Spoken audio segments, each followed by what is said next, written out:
Thank you. आज world की one of the finest universities के दीक्षांत समारोह में शामिल होने पर मैं खुद को गौरवान्वित महसूस कर रहा हूं। मैं आपको एक सच बता दूं, मैं कभी किसी कॉलेज से पास नहीं हुआ और आज पहली बार मैं किसी कॉलेज ग्रेजुएशन सेरेमनी के इतना करीब पहुंचा हूं। आज मैं आपको अपने जीवन की 3 कहानियां सुनाना चाहूंगा। ज्यादा कुछ नहीं, बस 3 कहानियां। मेरी पहली कहानी डॉट्स कनेक्ट करने के बारे में है। रीड कॉलेज में दाखिला लेने के 6 महीने के अंदर ही मैंने पढ़ाई छोड़ दी, पर मैं उसके 18 महीने बाद तक वहां किसी तरह आता जाता रहा। तो सवाल उठता है कि मैंने कॉलेज क्यों छोड़ा। एक्चुअली इसकी शुरुआत मेरे जन्म से पहले की है। मेरी बायोलॉजिकल मदर एक यंग अनमैरिड ग्रेजुएट स्टूडेंट थी और वह मुझे किसी और को एडॉप्शन के लिए देना चाहती थी, पर उनकी एक ख्वाहिश थी। उनकी ख्वाहिश थी कि कोई कॉलेज ग्रेजुएट ही मुझे अडॉप्ट करे। सब कुछ बिल्कुल सेट था और मैं एक वकील और उसकी वाइफ के द्वारा अडॉप्ट किया जाने वाला था कि अचानक मुझे देखकर उस कपल ने अपना विचार बदल दिया और डिसाइड किया कि उन्हें लड़का नहीं लड़की चाहिए। इसलिए तब आधी रात को मेरे पेरेंट्स, जो तब वेटिंग लिस्ट में थे, उन्हें कॉल करके बोला गया कि हमारे पास एक बेबी बॉय है, क्या आप उसे गोद लेना चाहेंगे? और उन्होंने झट से हां कर दी। पर बाद में मेरी बायोलॉजिकल मदर को पता चला कि मेरी मां ग्रेजुएट नहीं है और पिता तो हाई स्कूल पास भी नहीं है। इसलिए उन्होंने अडॉप्शन पेपर साइन करने से मना कर दिया। पर कुछ महीनों बाद मेरे होने वाले पेरेंट्स के मुझे कॉलेज भेजने के प्रॉमिस के बाद वो मान गई। तो मेरी जिंदगी की शुरुआत कुछ इस तरह हुई और 17 साल बाद मैं कॉलेज गया। पर गलती से मैंने स्टैनफोर्ड जितना ही महंगा कॉलेज चुन लिया। मेरे वर्किंग क्लास पेरेंट्स की सारी जमा पूंजी मेरी पढ़ाई में जाने लगी। 6 महीने बाद मुझे इस पढ़ाई में कोई वैल्यू नहीं दिखी। मुझे कुछ आइडिया नहीं था कि मैं अपनी जिंदगी में क्या करना चाहता हूं और कॉलेज मुझे किस तरह से इसमें हेल्प करेगा। और ऊपर से मैं अपने पेरेंट्स की जीवन भर की कमाई खर्च करते जा रहा था। इसलिए मैंने कॉलेज ड्रॉप आउट करने का निर्णय लिया और सोचा जो होगा अच्छा होगा। उस समय तो यह सब कुछ मेरे लिए काफी डरावना था, पर जब मैं पीछे मुड़कर देखता हूं तो मुझे लगता है कि यह मेरी जिंदगी का one of the best decision था। जैसे ही मैंने कॉलेज छोड़ा, मेरे ऊपर से जरूरी क्लासेस करने की बाध्यता खत्म हो गई और मैं चुपचाप सिर्फ अपने इंटरेस्ट की क्लासेस करने लगा। यह सब कुछ इतना आसान नहीं था। मेरे पास रहने के लिए कोई रूम नहीं था, इसलिए मुझे दोस्तों के रूम में फर्श पर सोना पड़ता था। मैं कोक की बोतल लौटाने पर मिलने वाले पैसों से खाना खाता था। मैं हर संडे 7 मील पैदल चलकर हरे कृष्णा टेम्पल जाता था ताकि कम से कम हफ्ते में एक दिन पेट भर के खाना खा सकूं। यह मुझे काफी अच्छा लगता था। मैंने अपनी लाइफ में जो कुछ भी अपनी क्यूरियोसिटी और इंट्यूशन की वजह से किया, वह बाद में मेरे लिए प्राइसलेस साबित हुआ। Let me give an example. उस समय रीड कॉलेज शायद दुनिया की सबसे अच्छी जगह थी जहां कैलीग्राफी सिखाई जाती थी। पूरे कैंपस में हर एक पोस्टर, हर एक लेबल बड़ी खूबसूरती से हाथों से कैलीग्राफ किया होता था। चूंकि मैं कॉलेज से ड्रॉप आउट कर चुका था, इसलिए मुझे नॉर्मल क्लासेस करने की कोई जरूरत नहीं थी।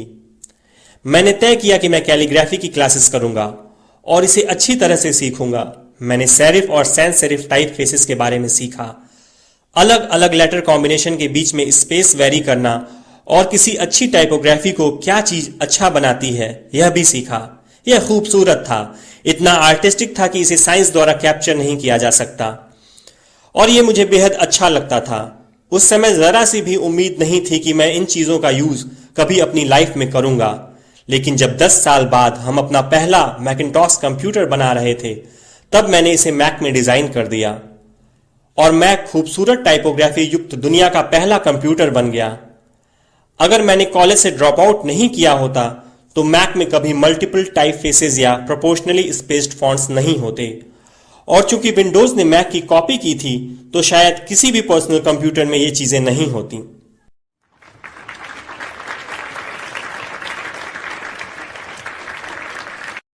अगर मैंने ड्रॉप आउट नहीं किया होता तो कभी कैलीग्राफी की वो क्लासेस नहीं कर पाता और फिर शायद पर्सनल कंप्यूटर्स में जो फॉन्ट्स होते हैं वो होते ही नहीं।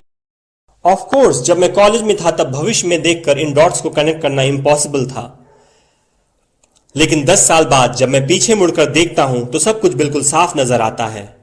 आप कभी भी फ्यूचर में झांक कर डॉट्स कनेक्ट नहीं कर सकते, आप सिर्फ पास्ट देखकर ही डॉट्स कनेक्ट कर सकते हैं। इसलिए आपको यकीन करना होगा कि अभी जो हो रहा है वह आगे चलकर किसी न किसी तरह आपके फ्यूचर से कनेक्ट हो जाएगा। आपको किसी न किसी चीज में विश्वास करना ही होगा, अपने गट्स में, अपनी डेस्टिनी में, अपनी जिंदगी या फिर अपने कर्म में किसी न किसी चीज में विश्वास करना ही होगा, क्योंकि इस बात में बिलीव करना कि आगे चलकर डॉट्स कनेक्ट होंगे आपको अपने दिल की आवाज सुनने की हिम्मत देगा, तब भी जब आप बिल्कुल अलग रास्ते पर चल रहे होंगे। And that will make the difference. मेरी दूसरी कहानी लव और लॉस के बारे में है। मैं जिस चीज को चाहता था वह मुझे जल्दी ही मिल गई। वोज और मैंने अपने पेरेंट्स के गैराज से एप्पल शुरू की। तब मैं 20 साल का था। हमने बहुत मेहनत की और 10 साल में एप्पल 2 लोगों से बढ़कर $2 बिलियन और 4,000 लोगों की कंपनी हो गई। हमने अभी 1 साल पहले ही अपनी फाइनेस्ट क्रिएशन मैकिन्टॉश रिलीज की। मैं 30 का हो गया था और मुझे कंपनी से फायर कर दिया गया। आप अपनी ही बनाई हुई कंपनी से फायर कैसे हो सकते हैं? वेल, जब कंपनी ग्रो होने लगी तब हमने एक टैलेंटेड आदमी को हायर किया। मैंने सोचा कि वो मेरे साथ कंपनी रन करेगा। पहले 1 साल सब कुछ ठीक ठाक चला, लेकिन फिर कंपनी के फ्यूचर विजन को लेके हम दोनों में मतभेद होने लगे। बात बोर्ड ऑफ डायरेक्टर्स तक पहुंच गई और उन लोगों ने उसका साथ दिया। सो एट 30 मुझे निकाल दिया गया, पब्लिकली निकाल दिया गया। जो मेरी पूरी एडल्ट लाइफ का फोकस था वह अब खत्म हो चुका था और ये बिल्कुल ही तबाह करने वाला था। मुझे सचमुच अगले कुछ महीनों तक समझ ही नहीं आया कि मैं क्या करूं। मुझे महसूस हुआ कि ये सब कुछ इतनी आसानी से एक्सेप्ट करके मैंने अपने पहले की जनरेशन के एंटरप्रेन्योर्स को नीचा दिखाया है। मैं डेविड पैकर्ड और बॉब नॉयस से मिला और उनसे सब कुछ ऐसा हो जाने पर माफी मांगी। मैं एक बहुत बड़ा पब्लिक फेलियर था। एक बार तो मैंने वैली छोड़कर जाने की भी सोची, पर धीरे धीरे मुझे एहसास हुआ कि मैं जो काम करता हूं उसके लिए मैं अभी भी पैशनेट हूं। एप्पल में जो कुछ हुआ उसकी वजह से मेरे पैशन में जरा सी भी कमी नहीं आई है। मुझे रिजेक्ट कर दिया गया है, पर मैं अभी भी अपने काम से प्यार करता हूं। इसलिए मैंने एक बार फिर से शुरुआत करने की सोची। मैंने तब नहीं सोचा, पर अब मुझे लगता है कि एप्पल से फायर किए जाने से अच्छी चीज मेरे साथ हो ही नहीं सकती थी।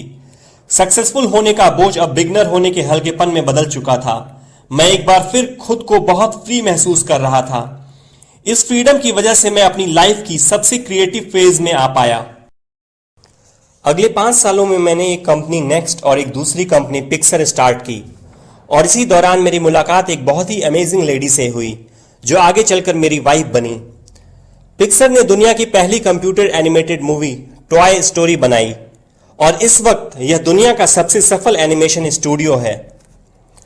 एप्पल ने एक अप्रत्याशित कदम उठाते हुए नेक्स्ट को खरीद लिया और मैं एप्पल में वापस चला गया। आज एप्पल नेक्स्ट द्वारा डेवलप की गई टेक्नोलॉजी यूज करती है। अब लोरीन और मेरा एक सुंदर सा परिवार है। मैं बिल्कुल श्योरिटी के साथ कह सकता हूं कि अगर मुझे एप्पल से नहीं निकाला गया होता तो मेरे साथ ये सब कुछ नहीं होता। ये एक कड़वी दवा थी, पर शायद पेशेंट को इसकी जरूरत थी। कभी कभी जिंदगी आपको इसी तरह ठोकर मारती है। अपना विश्वास मत खोइए। मैं यकीन के साथ कह सकता हूं कि मैं सिर्फ इसलिए आगे बढ़ता गया क्योंकि मैं अपने काम से प्यार करता था। I love my work. आप रियली क्या पसंद करते हैं यह आपको जानना होगा। जितना अपने लव को फाइंड करना जरूरी है, उतना ही उस काम को ढूंढना जरूरी है जिसे आप सचमुच एंजॉय करते हो।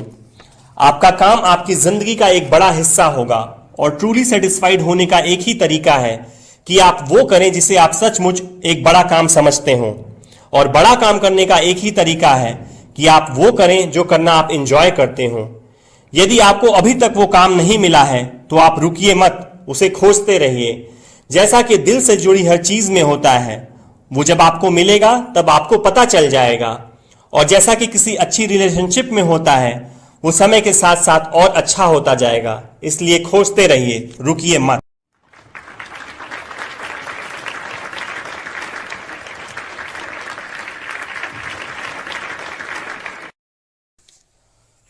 मेरी तीसरी कहानी डेथ के बारे में है। जब मैं 17 साल का था तो मैंने एक कोट पढ़ा था जो कुछ इस तरह था, यदि आप हर रोज ऐसे जिएं जैसे कि ये आपकी जिंदगी का आखिरी दिन है तो आप किसी न किसी दिन सही साबित हो जाएंगे।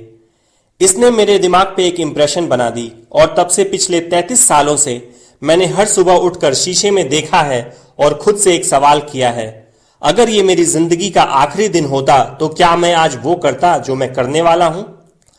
और जब भी लगातार कई दिनों तक जवाब नहीं होता है, मैं समझ जाता हूं कि कुछ बदलने की जरूरत है। इस बात को याद रखना कि मैं बहुत जल्द मर जाऊंगा मुझे अपनी लाइफ के बड़े डिसीजंस लेने में सबसे ज्यादा मदद करता है, क्योंकि जब एक बार डेथ के बारे में सोचता हूं तब सारी एक्सपेक्टेशंस, सारा प्राइड, फेल होने का डर, सब कुछ गायब हो जाता है और सिर्फ वही बचता है जो वाकई जरूरी है। इस बात को याद रखना कि एक दिन मरना है किसी चीज को खोने के डर को दूर करने का सबसे अच्छा तरीका है। आप पहले से ही नेकेड हैं, ऐसा कोई रीजन नहीं कि आप अपने दिल की ना सुने। करीब 1 साल पहले मुझे पता चला कि मुझे कैंसर है। सुबह 7:30 बजे मेरा स्कैन हुआ जिसमें साफ साफ दिख रहा था कि मेरे पैनक्रियाज में ट्यूमर है। मुझे तो पता भी नहीं था कि पैनक्रियाज होते क्या हैं।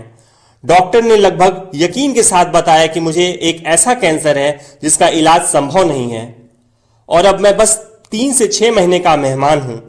डॉक्टर ने सलाह दी कि मैं घर जाऊं और अपनी सारी चीजें व्यवस्थित कर लूं, जिसका इनडायरेक्ट मतलब होता है कि आप मरने की तैयारी कर लीजिए। इसका मतलब कि आप कोशिश करिए कि आप अपने बच्चों से जो बातें अगले 10 साल में करते वे अगले कुछ महीनों में कर लीजिए।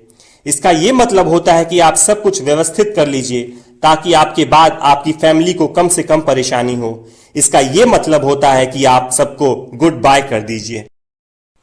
मैंने इस डायग्नोसिस के साथ पूरा दिन बिता दिया। फिर शाम को मेरी बायोप्सी हुई जहां मेरे गले के रास्ते पेट से होते हुए मेरे इंटेस्टाइन में एक एंडोस्कोप डाला गया और एक सुई से ट्यूमर से कुछ सेल्स निकाले गए। मैं तो बेहोश था, पर मेरी वाइफ जो वहां मौजूद थी उसने बताया कि जब डॉक्टर ने माइक्रोस्कोप से मेरे सेल्स देखे तो वह रो पड़ा। दरअसल सेल्स देखकर डॉक्टर समझ गया कि मुझे एक बहुत ही दुर्लभ प्रकार का पैनक्रियाटिक कैंसर है जो सर्जरी से ठीक हो सकता है। मेरी सर्जरी हुई और सौभाग्य से अब मैं ठीक हूं। मौत के इतना करीब मैं इससे पहले कभी नहीं पहुंचा और उम्मीद करता हूं कि अगले कुछ दशकों तक पहुंचूं भी नहीं। ये सब देखने के बाद मैं और भी विश्वास के साथ कह सकता हूं कि डेथ एक यूजफुल बट इंटेलेक्चुअल कॉन्सेप्ट है। कोई मरना नहीं चाहता है, यहां तक कि जो लोग स्वर्ग जाना चाहते हैं वो भी। फिर भी मौत वो मंजिल है जिसे हम सब शेयर करते हैं। आज तक इससे कोई बचा नहीं है और ऐसा ही होना चाहिए, क्योंकि शायद मौत ही इस जिंदगी का सबसे बड़ा आविष्कार है। ये जिंदगी को बदलती है, पुराने को हटाकर नए का रास्ता खोलती है और इस समय नए आप हैं, पर ज्यादा नहीं, कुछ ही दिनों में आप भी पुराने हो जाएंगे और रास्ते से साफ हो जाएंगे। इतना ड्रामेटिक होने के लिए मैं माफी चाहता हूं, पर यह सच है। आपका समय सीमित है, इसलिए इसे किसी और की जिंदगी जीकर व्यर्थ मत कीजिए। बेकार की सोच में मत फंसिए। अपनी जिंदगी को दूसरों के हिसाब से मत चलाइए। औरों के विचारों के शोर में अपने अंदर की आवाज को, अपने इंट्यूशन को मत डूबने दीजिए।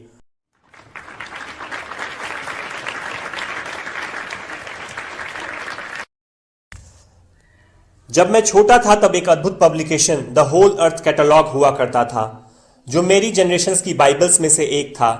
इसे स्टुअर्ट ब्रांड नाम के एक व्यक्ति, जो यहां मेलॉन पार्क से ज्यादा दूर नहीं रहता था, ने बनाया था और इसने इसे अपना पोएटिक टच देके बड़ा ही जीवंत बना दिया था। ये 60 के दशक की बात है, जब कंप्यूटर और डेस्कटॉप पब्लिशिंग नहीं हुआ करती थी। पूरा कैटलॉग टाइपराइटर्स, सीजर्स और पोलराइड कैमरास की मदद से बनाया जाता था।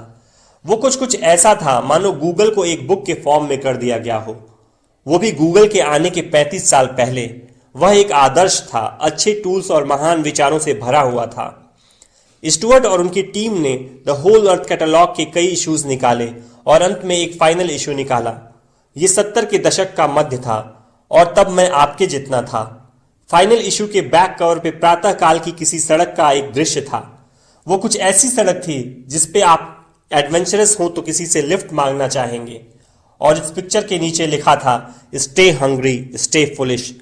ये उनका फेयरवेल मैसेज था जब उन्होंने साइन ऑफ किया, स्टे हंग्री स्टे फुलिश।